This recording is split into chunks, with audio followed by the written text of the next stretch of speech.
Good morning, beloved. We thank God for another blessed Sunday, especially an opportunity to hear His word preached by His servants.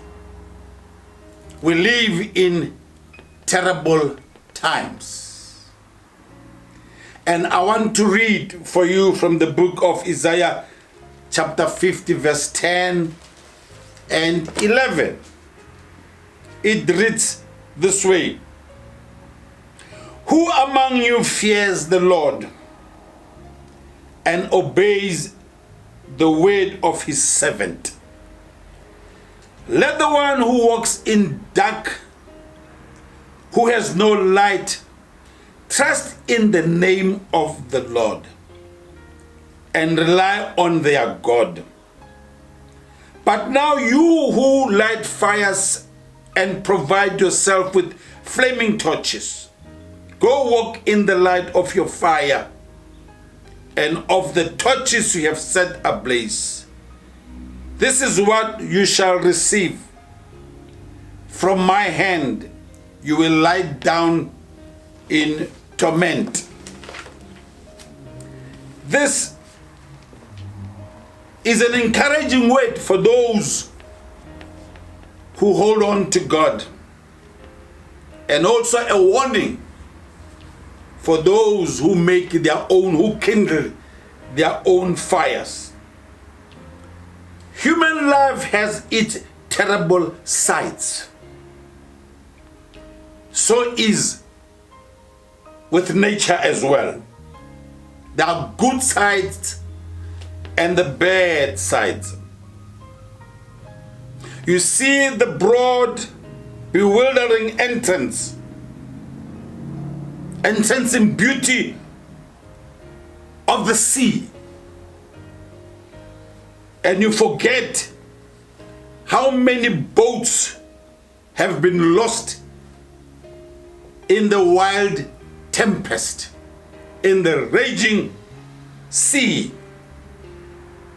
How many graves are under the sea. It gives you a picture as if it's calm, it's blue, it's beautiful. People were on an island enjoying themselves, their holidays. There came tsunami.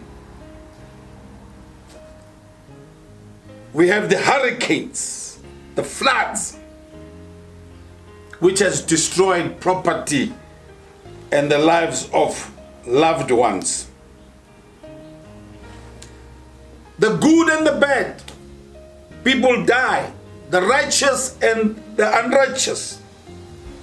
We all experience the same blows. Job was one of those who suffered for no apparent reason. But only God and Satan knew about Job. Someone said, if God is silent, what do you do? We are living in such times, as if God is quiet, as if we are alone in this experience. Church of God, the church of King Hezekiah, or the church of the people of the church during the time of King Hezekiah, was encouraged by God. He said they were told to keep trusting in the name of the Lord and to rely on his word. I think these are strong, encouraging words, especially for the church today. We must keep trusting in the name of God, dark or blue. We must keep on relying in God no matter what. Noel Patton said, I quote, "I will rather walk in dark with God than go alone in the light."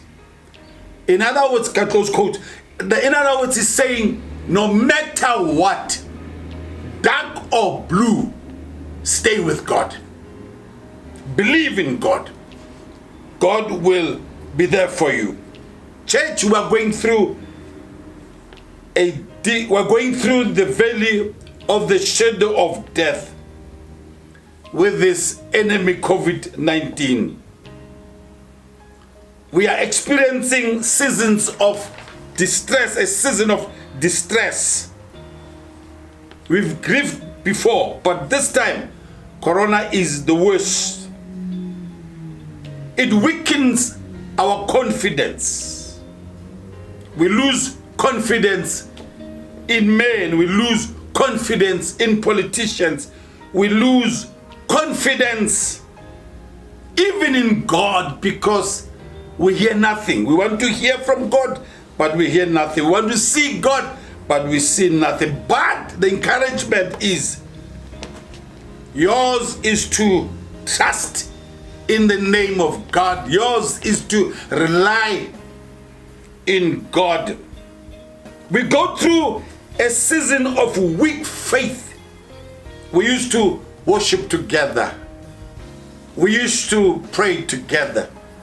Now, scarcely do we do that.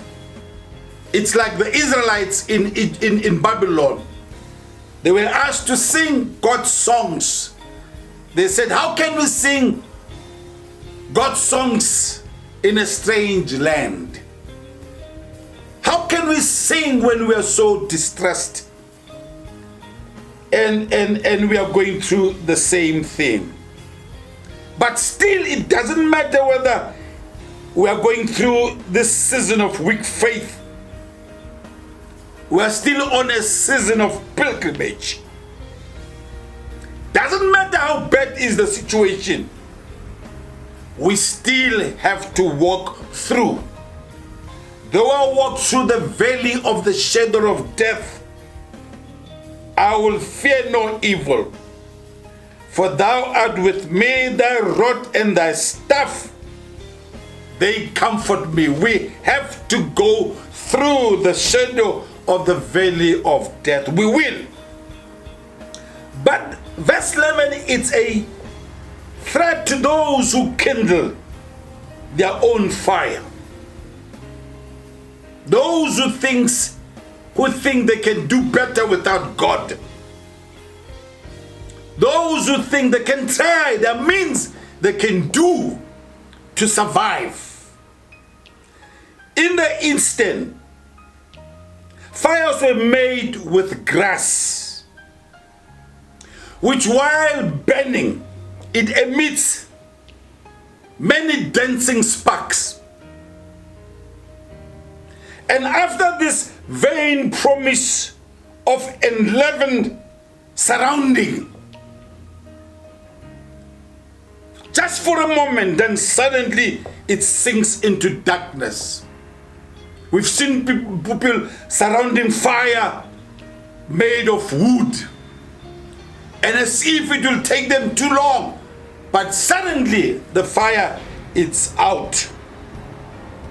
There's darkness and coldness again. Now there are various interpretations of this fire here.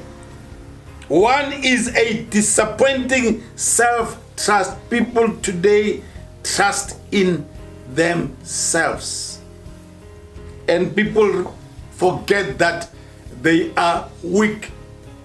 Louis Armstrong said, sometimes I'm up, sometimes I'm down. That's the disappointing thing about trusting ourselves. Two, there are various comforts and support which man find for himself. We know how to make life for ourselves without God. We know we are experts in that, and it's like a foolish thing to trust in God. 3, a self-kindled fire. It's constructed. It's a contrast with the divine giving light. God has given us the light. Jesus said, I am the light of the world. That's what God has given us. But we have kindled our own light. We've tried to make our own love. Matthew here says, they place their happiness in the worldly possessions and enjoyment, and not in the favor of God. I call on you today. I call on you today. Look upon Jesus. Fix your eyes to Jesus. That's the best life God has given to us. Look unto Him and let God bless you, and let God uplift you, and let go through with you during these dark times. May God bless you.